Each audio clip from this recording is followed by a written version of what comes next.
Hello, my name is Hope from the platform of eSeniors.org.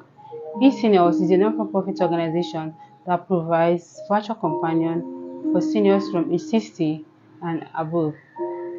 Virtual companion is designed to provide emotional support to seniors and companionship for seniors who feel lonely and isolated from their communities. And this is done remotely through the usage of video chat technology. So I want to welcome you all to today's book reading section. We have been reading a book from Alex Ageye titled The Joy, Unexpected Joy at Dawn. We have done several chapters, so we are going to be starting off from where we stop. Listen as I read. They had disembarked. Mama was in a hurry. The man she had been on the place with stopped and pointed to two men in white flowing gowns.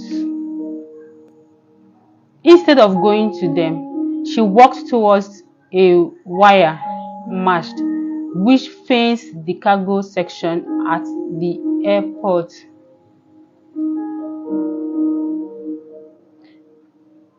The merge made an acute angle with the wall of the main airport building behind which she walked. She knelt down when she was a safe distance away from any praying eyes and put her bag between her legs. She took out her Bible and carefully removed the title page, exposing some naira notes. She retrieved some notes in 20 naira denominations, put the Bible back into her bag, and hurried toward the two men she had been shown. She chose the one on the right. 1 naira is 40 cedis, the man said. She noticed that the man spoke Hausa, which suited her. The transaction was brief. The man counted 4,000 cedis and gave it to her in return for the 100 naira she gave him. Mama returned to her man. She paid for the ring. She smiled as she collected the ring. Come to the Nova Hotel room 8 tomorrow if you need any further help, he said. Where is Nova? She asked. The man laughed triumphantly. Oh, every taxi driver knows Nova Hotel, he said. She thanked him and turned toward the taxi rank. The folder containing the papers on Aunt Hill bricks, together with the brief dossier prepared by him, was on the table before the manager. You are Mr. Aaron Lashibi, Aunt Hill Brick Project, the manager said, looking at the man sitting in front of him. He struck the folder repeatedly and gently with his pen. Aaron responded immediately. Yes, sir. Yes, please. In that case, the manager said, clearing his throat, I am sorry your application for a loan, well after very careful consideration by the hotel,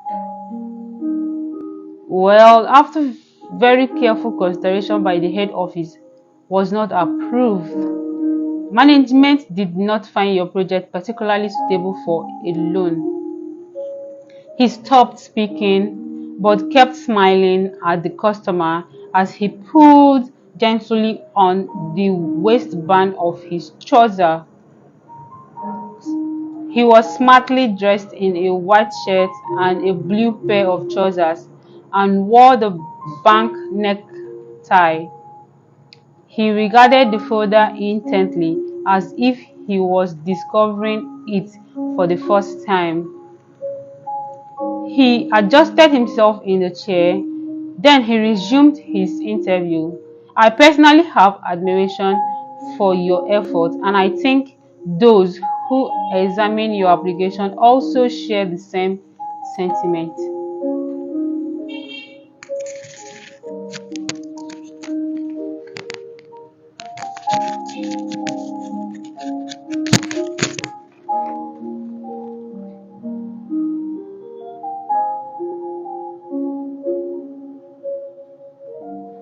He said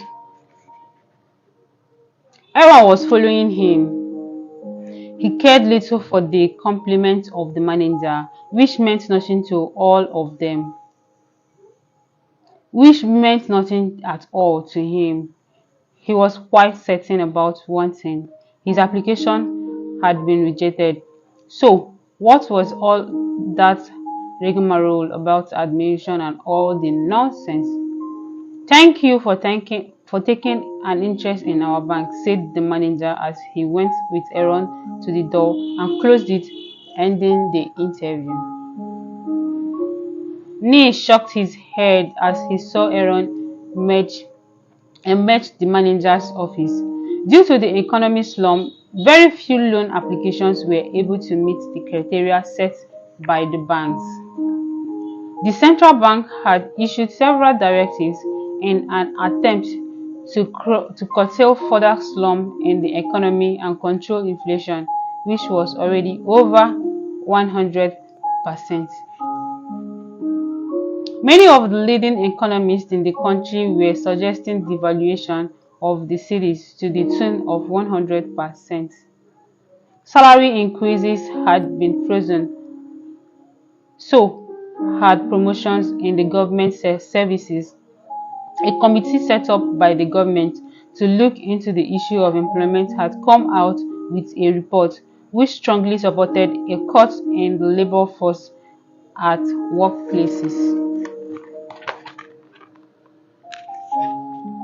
Aaron met Nee as he was walking out of the banking hall. "Your manager couldn't even listen to me," he told Nee, sighing, confiding in the assistant manager that when he presented his proposal and plans at the ministry, some officials had expressed the hope that with a project like ant hill, the country was going to overcome the difficulty of providing cheap houses for workers. But when he went again, those same officials were less enthusiastic. They would not even see him, saying they were too busy. The principal secretary, private secretary, had been sent to tell him that the ministry highly appreciated his effort in soil science and wished that Aaron had put up a few model houses for assignment by experts of the ministry.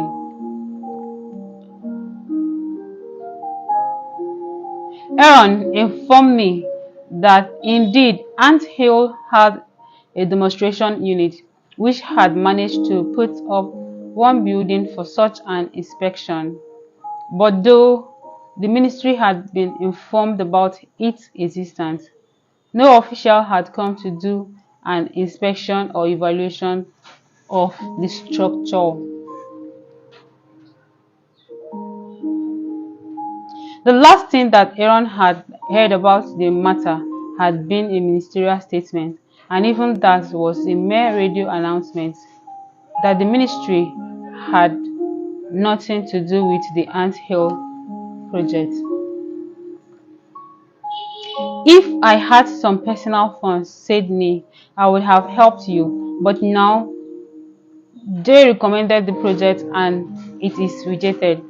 I am personally interested in your achievement. You know, few people were at the bank and Nee was virtually free. But I will fight on," Aaron said. "The way out does not lie in this country. It seems in this country we do not support heroes. We strangle them to death." Nee smiled. He liked Aaron and admired his effort. He examined his strong features. Aaron was athletic. His determination, voice, and strong conviction in the viability of the project were convincing. He had no doubt that Aaron was serious about his project, but being helpless in the immediate pressing problem of finance. Neil became silent, half listening to Aaron, who was becoming philosophical in his speech. If he had his way, he thought he would not only support the heroes but also praise them to the skies. Perhaps Aaron was right. The country was not ready for its creative thinkers, inventors and innovators. That was why they left the country in droves for other parts of the world, at least for the sustenance of body and soul, though they were branded unpatriotic. He looked at Aaron as he left his table. The door closed. Another young man was waiting behind the counter. He beckoned him to come. The taxi driver who took Mama was quite friendly. The sun was already high and its rays see the skies assembly at the car park highlight. She looked behind her, trying to locate the statue that she knew used to be there. The Kotoka statue. She heaved a long sigh, steadied herself, and looked absently in the mirror in front of her. The high life song playing in the car mixed with her feelings and, for some time, occupied her completely. She thought about the time she used to be in Ghana. High life music had been a national menu in Ghana, but that was the distant past, and she could not remember how to do the gentle, intricate step of those days and tunes. Neither could she readily recollect any voice or face. She could only savor the memories she cherished of so many others of those gone by time. She believed to a new age, and she was her own lady and sat and sang her own song. She left lonely. She tried to adapt herself in the new era and explore the new age. She relaxed and closed her eyes. The two women talking at the back of the taxi were complaining about their lost luggage at the Montana airport. Earlier, they had come to Accra on a West Coast flight, which had been denied landing right at the Kotoka airport. Mama took the ring from her bag. Cried She tried it on her small finger, but the ring was too big, so she tried the middle finger. The driver noticed it, studied the car to be in the line with the traffic in front, and turned to study the ring. Wow, wow, wow. What have you got there, sweetie? Just then, one of the front tires of the car fell into a hole, and the vehicle shook violently. The driver grimaced and turned her full attention to the traffic once more. "Damn these potholes," he said. Mama lifted her forefinger. Then she spread her finger on her lap to admire her ring.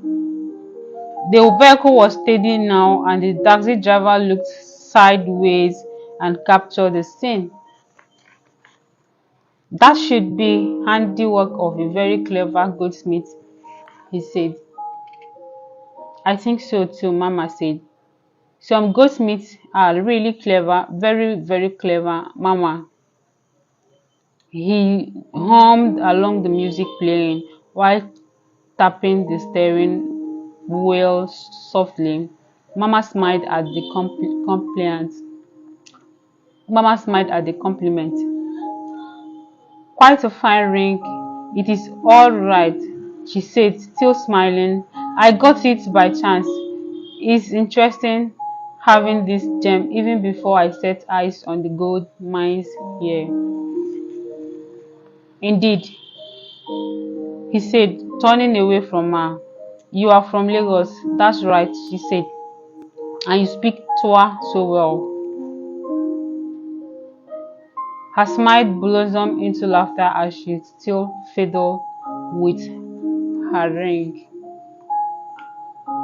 "You see, I spent most of my early years in Ghana," she said. "Oh, I see," he said. He winked, obviously weighing and turning over in his mind what he wanted to say next. But she spoke. I left here after the law on alliance were passed by the last civilian government before the one just overthrown." The taxi driver tried to think out the arithmetic of civilian governments and their overthrown. "That's a long time ago," he said. "Who gives a thought to it today?" "My sister." After a long pause, he added, "It's happening in your country too. It's payback time." Just then, the other front tire of the taxi entered the pothole, jolting the car, and the driver cursed loud and long. Mama pressed the seat down and held onto it in that position to lessen the effects of the shock of the bomb. She kept a steady gaze at the taxi driver. Another driver, whose car had pushed a tire, was standing by his car and waved Mama Taxi to stop. "Couldn't you lend me your car, Jack?" the other taxi driver asked Mama's driver. He took his head and smiled mischievously. "Why don't you use your spare tire?" he teased. "Jackie, oh," the other responded, "I beg oh, my brother, no spare tire even." The traffic eased again.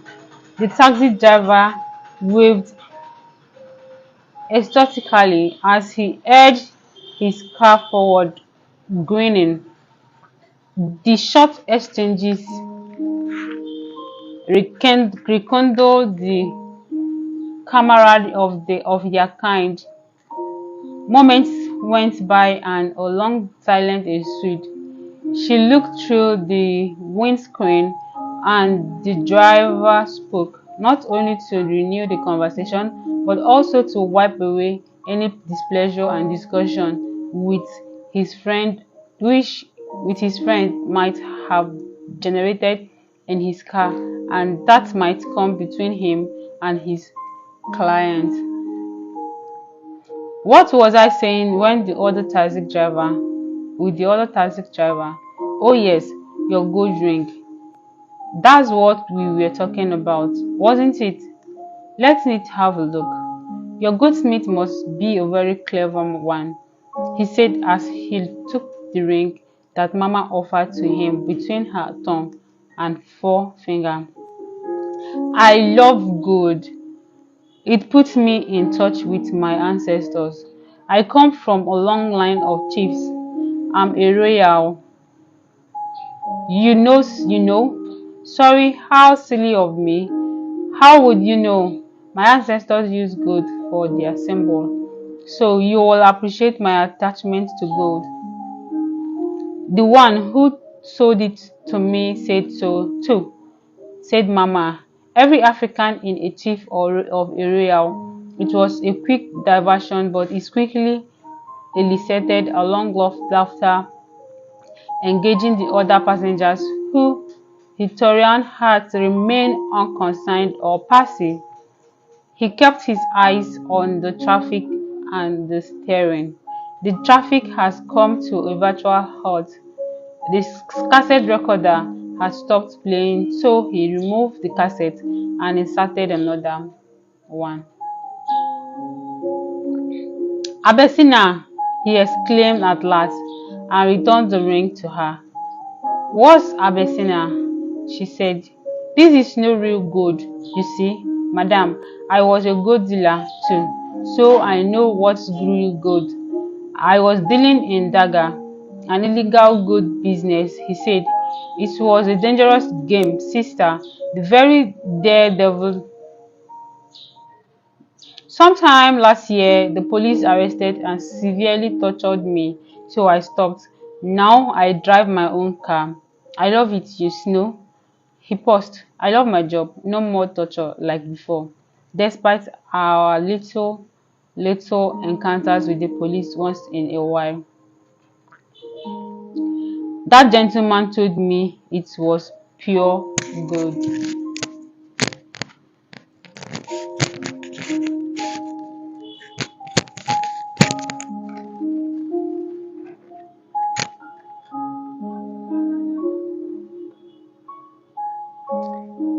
She said.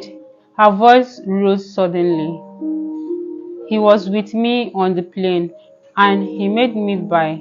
Mama was saddened by the realization that she had been cheated.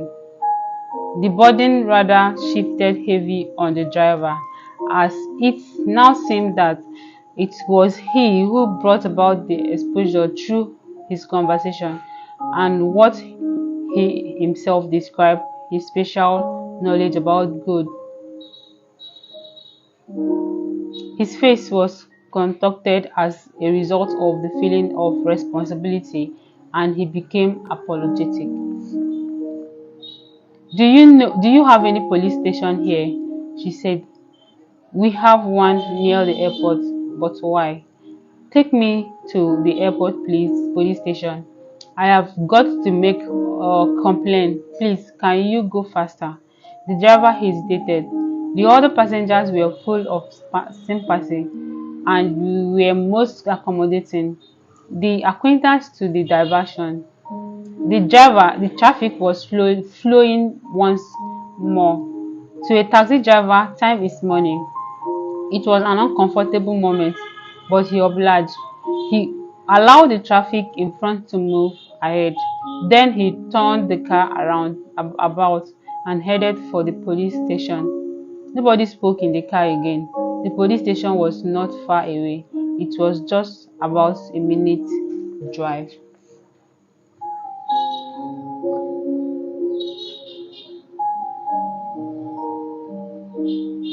Nitaki went forward to meet the man leaning over the counter. Aaron was gone. Ni thought that Aaron was embittered. While sympathizing with him, he accepted the stand of the bank manager. However, he wished they had been able to help Aaron. The young man leaning on the counter stood erect to face me Tackle. I have been here for the past 30 minutes, you see, he said, and I need money badly. What did the manager say? Ni asked. He said I need a letter from the AGs before I can withdraw money from my own account in the bank. He strode a short way away, his head bowed and his hands buried in his pocket. Funny restriction, me frustration all over. He raised his head, absolutely ready to engage the bank officials. I am a businessman and I need money. Money, he said. His voice was very harsh. Ni knew the man very well. Once every 2 weeks, Ni took lunch at Bayman at the expense.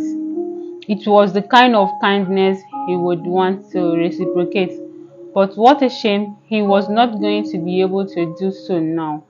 Joe was the name of this young man, whose office was on the sixth floor of Bayman. He stared in a worrisome way at me. Ni looked like a fish out of water. What could I do? Ni, he asked. Say something. I don't think we have a chance, Joe. What do you mean we don't have a chance? I have a right to my money, and don't give me the Attorney General directive. Don't be emotional, Joe. It can't be helped. It's a harsh measure at all right, but there's no way we can go around it. I only hope the government will issue new directives to change this situation. You should consider my plight. Nee, I need money, Joe said. He moved full circle before speaking again. Then he said there should be a way out of this. Like, ask me. You should know I'm a good customer of your bank. Consider that I'm a man of good standing and you are a manager sitting on my money for no offense done, he said, banging his clenched fist on the counter, thereby attracting other thereby attracting some other customers who had been as disturbed as he by the directive, but who, for the sake of decorum, were keeping their temper in check and making less noisy gestures behind the counter. None of the other bank officials came out to give anyone any unsatisfactory answer to the thoroughly dissatisfied customers, all of whom felt they had been cheated and shortchanged. In fact, any such attempt could only inflame passion and might lead to scuffle and bruises. Neil stood to it, at least for the sake of his friend. You are suggesting to me to change a man into a woman, Joe, he said. What he said was matter of fact, but not offending. Not even the governor of the Bank of Ghana can withdraw money from his account, if the account is over 50,000 cedis, unless, of course, by an order from the Attorney General office. He is cleared from all encumbrances, and it is satisfied that he got his money through genuine means. As the two men walked out of the bank premises, Joe hit his left foot against a chair and nearly tumbled. He regained his balance and sneezed. As he walked out, Neil followed intently to see him to the car park, but he could scarcely match Joe's fast pace. Seeing that he could not keep up with Joe, Neil stopped by the door and shook his head in resignation as his friend ran off the bank premises and vanished inside the upper floor of Benjamin Complex. Not far away, a man emerged from behind a giant tree by the roadside. He looked about himself and took a bag from the floor. He had seen Mama board the taxi, waited for a while, and just went when he was becoming certain it was safe, she re-emerged from the taxi. What a brother! He stood still, watching her walk into the police station building. He left quite safe, but decided to get home as fast as he could, change into new clothes, and dash to the place along the Collie Lagoon. The man had an appointment with Joe at Benjamin late that afternoon. He conjectured that Joe could be desperately looking for money. He decided to lend him 1,000 cedis. He looked quite elegant that bright afternoon, with the 2,000 cedis carefully tucked away in the coat.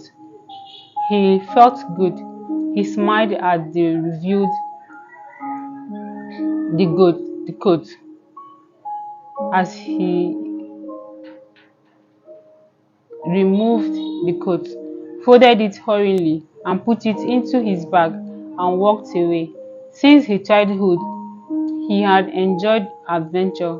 His profession were as varied as his name.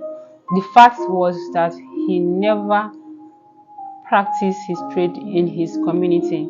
It was a principle he observed with strict religiosity. He waited patiently, though, for a taxi.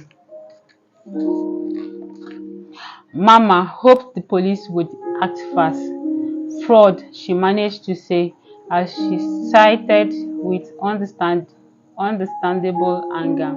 You come on what flight?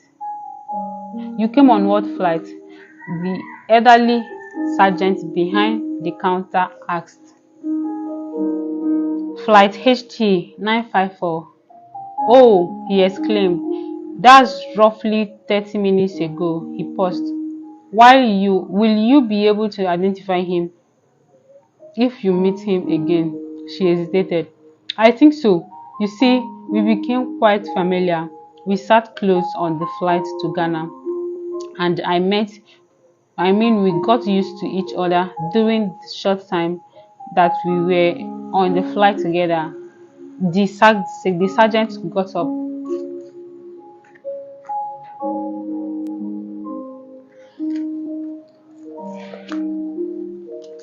Thank you so much for listening. I believe today this is where we are going to be ending today's book reading section.